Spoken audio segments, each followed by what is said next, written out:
Welcome to the Todd and Erin daily stream, and I'm not talking to her. I just don't see why you're still mad at me when you know that it was a dream. No. Last night, holy mackerel, I was mad.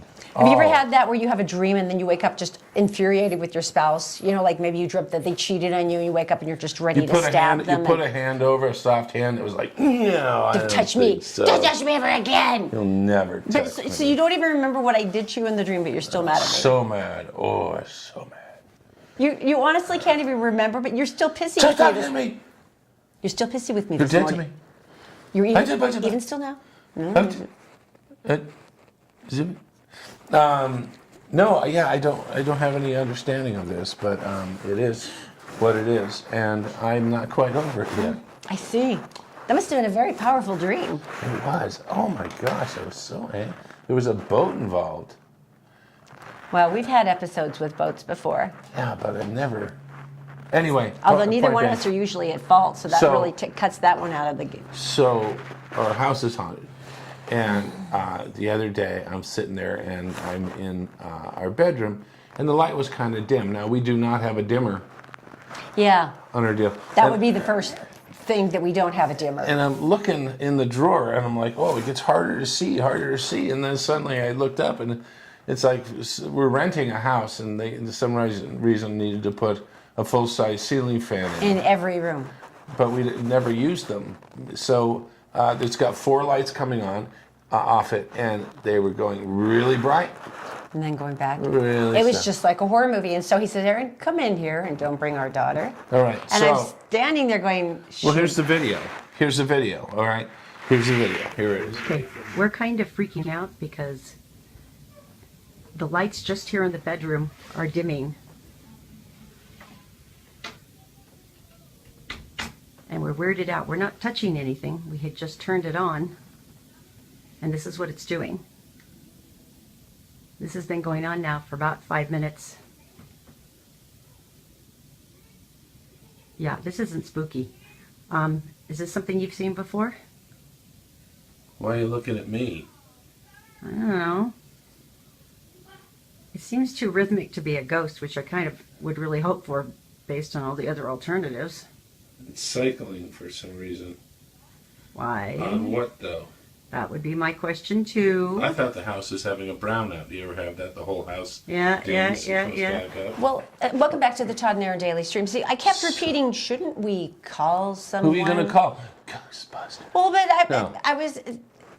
And especially since it worked fine like 2 hours later, but it was like, maybe we really actually should call Tom Carr. Now, I know that you... Who actually is a ghost hunter. But, I mean, it's one of those things where you stand there and you go, shouldn't the authorities be involved somehow? I mean, I know it's stupid, but it... I would like to say that I'm not an idiot all the time. So when we put this online, people are like, well, maybe you're... No, I understand. Now... You've done a lot of wiring. You understand electrical. I've electrocuted myself more times than no, but you've done a lot flossed. Okay. You've done a lot of wiring. You know a lot of basics. So they all have remotes, right? And sometimes when a remote goes bad, because we don't know where they are, nor have we ever used them, sometimes they will fluctuate, and the light, as you saw, was on and on and on and on. And so that's probably what it is. But that brings me to our next problem, which is the rocking pan. You know what I'm talking about. Our house is a mess. Check it out. It's Rocking just a mess. pan. I got it to do it again. What? I got it to do it again. The weird vortexy thing? Yeah, the vortex of pans. I see. The vortex of pans. See that nothing's touching? Right? Okay, sure. I got my phone here. So what I'm going to start it, okay? I'm going to start it and I'm going to push my phone. So I'm going to start it like this. Ready? Go. Mm-hmm. Now you just sit here. How many times have you done this, honey? A lot. You know, this isn't like eerie, like the lights mysteriously going on and off in our bedroom. This is you playing with our saucepan. Our bedroom is eerie, hon. Trust me. Still going. All right, it's 23 How seconds. long will it do this for? Yeah, right. See, that's the question. All of a sudden, oh, Miss Vortex doubting woman of Boy, mine. you know, some people get Friday nights out dancing and dinner, but Yeah. I get the pan vortex, and I'm so going I to think call that's it pretty great. teetering. And we're teetering on teetering. the edge of the We end could of our be on- show because no one wants to see It could this. be on the Discovery Channel, which has Really? basically been ruined by Ghost Adventures. But Oh, does that mean that the Knights Templar are the ones that are messing yes. with our Oh, saucepan? good call. Oh, good. So 55 seconds and Or it's still Bigfoot. moving. 55 seconds, 58 seconds, a minute, A full minute. a minute. You tell me there's not I'm a on. weird energy in here next to our stove.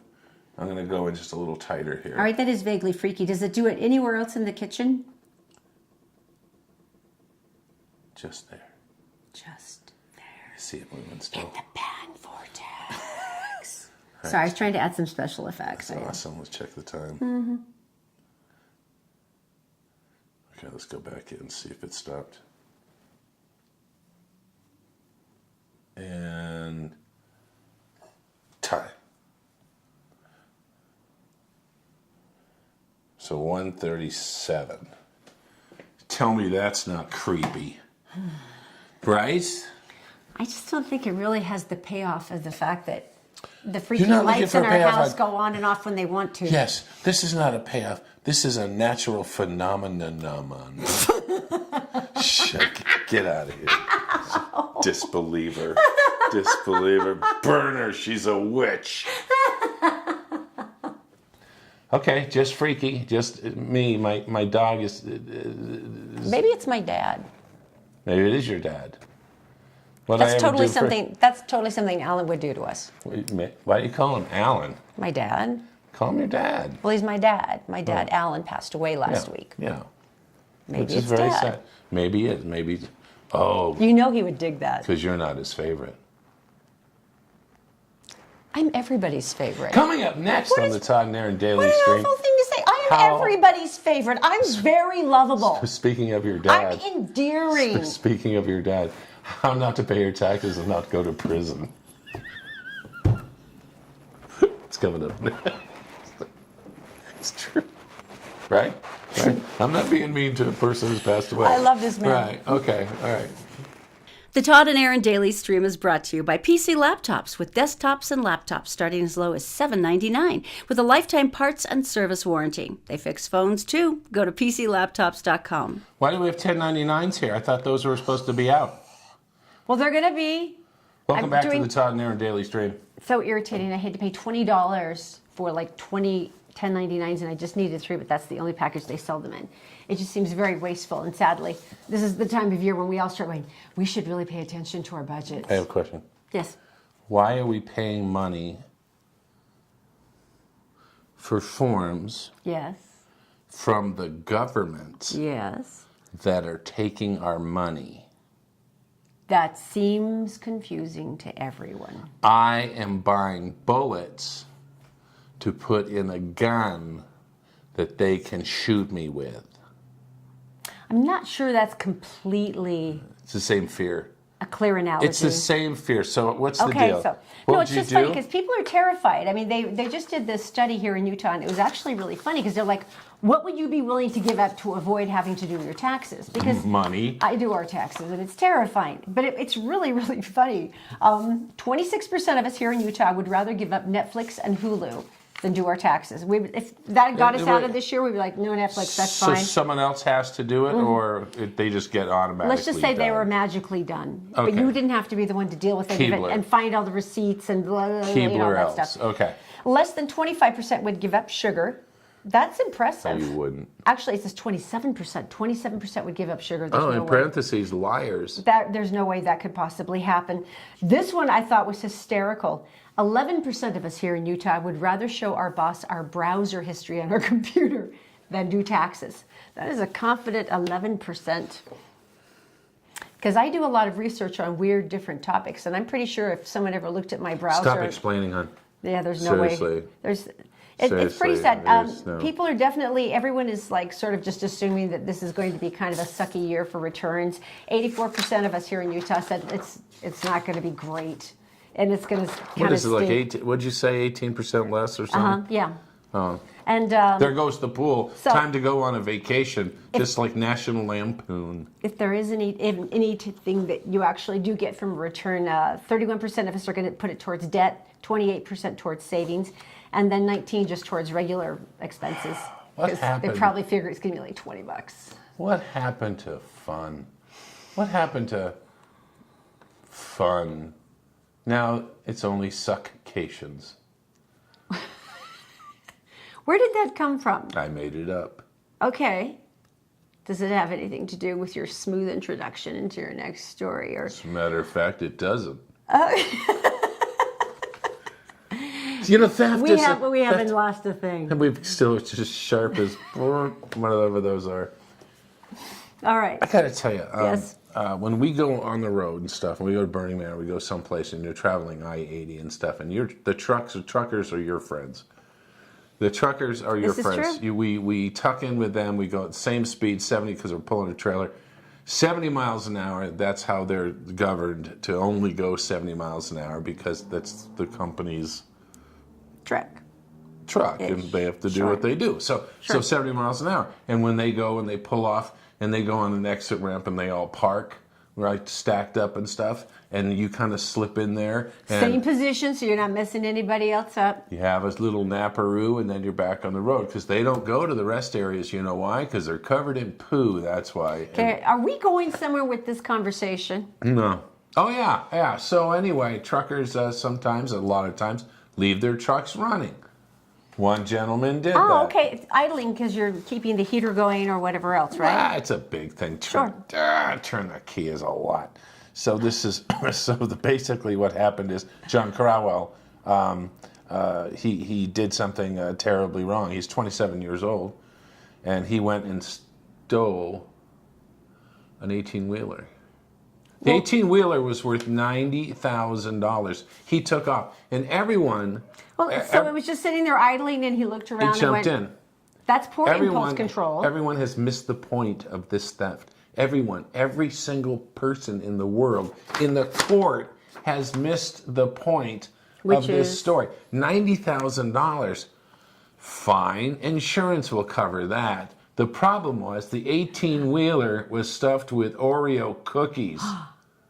Well, that's different. This guy's going to the chair. What kind of an animal is this? I don't know. All he has to do now is to match up with a milk truck, and good Lord knows what will happen. I'm assuming he has been caught at this point. He and has. The Oreos have been recovered. Yes, but now they're tainted with theft. They're tainted Oreos. Would you like a box of tainted Oreos? Yeah. Are they on sale? What was he gonna? Yeah. What was he gonna do with them? Hey, psst. You know, pretty much. I'm pretty sure that Buddy. when you commit grand theft on impulse, you're probably not thinking far enough ahead to figure out what you're going to do with the It's cargo. a big issue. People stealing freight. I mean, it is. But when he opened up the back, I think it was like whole TVs or something. But I think this is the reaction. It was like open the doors and go, oh. I don't know. I don't know. Oh. Right. Yes. Say, oh. There's no way to be disappointed when you have a truck full of Oreos. And you start Right? going, criminal mind. All right, you guys tell me something good. Is that? Oh, wait.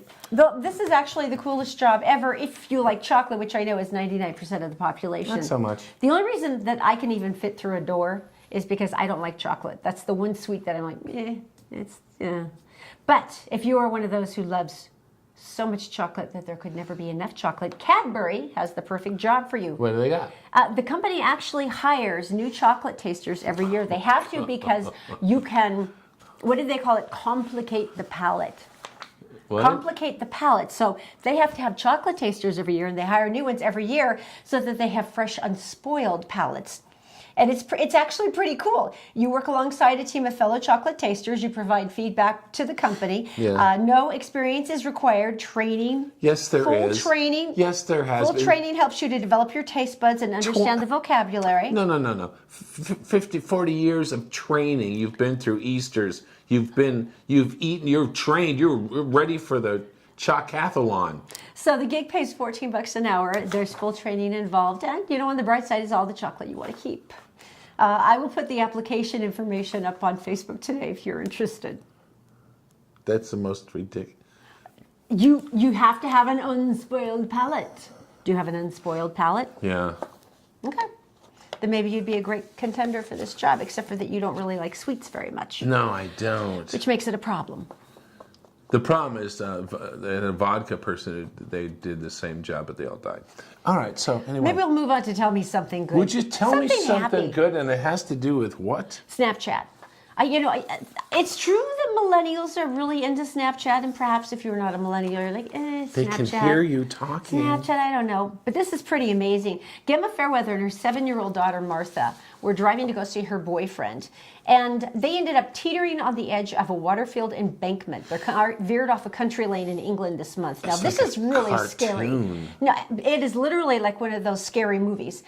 She had just dipped her headlights for an oncoming car, and then her car ran up the road and rolled down a verge, narrowly missing a cluster of trees that smashed the passenger window. And she was then hovering, dangling halfway over, and it would take just seconds of movement to knock them into the ravine. I just wanted to clarify that this is in England, hence the word verge. Verge. The verge. So she's hysterical, but she's just holding really still. Her so 7-year-old, it's like this, and she calls her boyfriend and says, "Please, you've got to get emergency services, help us." The problem was this: because of the way the car had rolled, it was hidden from the road. Oh yeah. And this is the incredibly frustrating thing. Cars were passing by, and she was honking the horn and trying to flicker lights like, "We're here," and everyone was going by. And this is something that I think every one of us has dealt with at least once in our life. When the emergency services tried to triangulate her position, the GPS insisted she was on a road that was a half a mile away. Oh no. So they're going up and down. They can't find her. She's like, "No, this isn't it." And they said, "According to navigation, this is where your girlfriend is." So here's what they did instead. What? Her boyfriend's son, Sam, said, "I can use my Snapchat app." How so? So what he did is he used the geolocation snap map tool, and he managed to pinpoint her exact location because she turned on her Snapchat.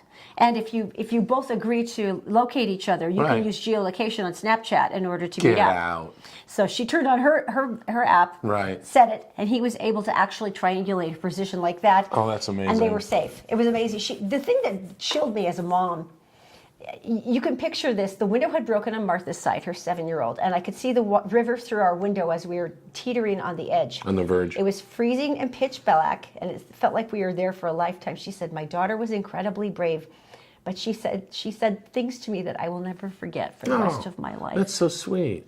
So, but that's just so amazing. Snapchat. So emergency services couldn't find their location, but Snapchat did. You know what's so cool too? She sent a selfie and it looked like this. Ah!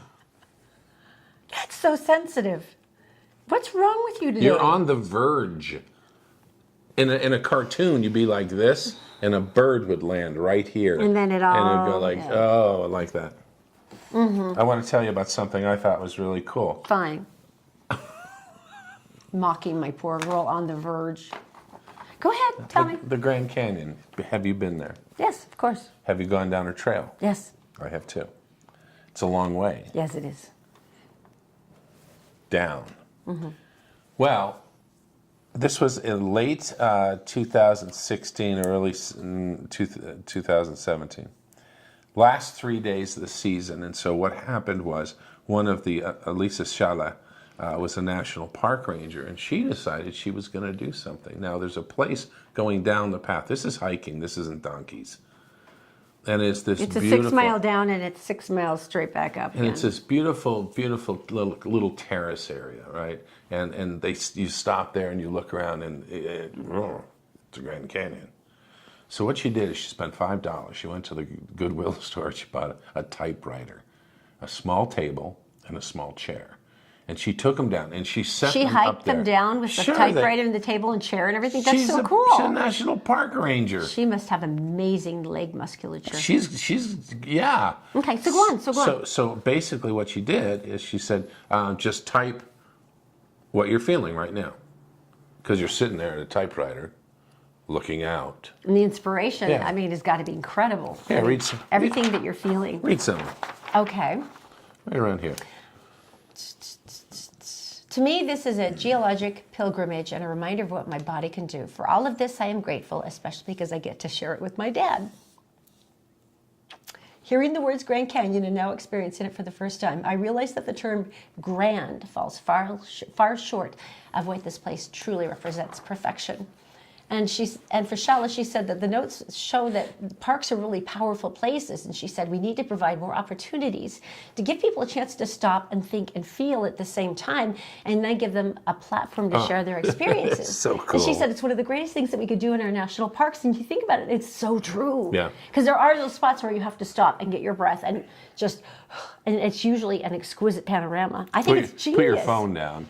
And by the way, if you'd like to see some of the conversation and some of the things that were typed, it's the Towers and Type Project, towersandtypeproject.com. Now, one of the cool things was, because it was a typewriter, a lot of them only had one line. Because they didn't know how to do return. Because they didn't know, because it was one of those. Yeah, they didn't know the old-fashioned flippy thing. They were like, this. enter, why isn't it It's going like, where? this yeah. is a beautiful place. Someday I will bring... So anyway, guys, thanks for watching the Todd and Erin Daily Stream. Do not forget, we are actually going to sell out of tickets for the Todd and Erin Psychic Fair, which is Friday, March 22nd at the Viridian Events Center in West Jordan. There's some amazing psychics coming. Just go to our event page if you want to learn more about it. So many cool vendors, so many lovely things to eat. But if you do not have a ticket to get in, you cannot get in and see all this That's lovely why stuff. they're tickets. And we are selling out. So please stop by, take a look at the events page, and it'll tell you everything you need to know. There, I know, I'm good. so excited. Dear Grand Canyon, I really love your majesty. I finally figured out the secret to life, and it See ya. Bye. What is this thing? No, what? It All can't it takes be. is just one swipe and you'll be there again. Even the electrics had a shift or a return, right? Yeah, yeah. Even they had Yeah. one, but this one was just tick, tick, tick, tick, tick, tick. That's funny. That's... See you guys.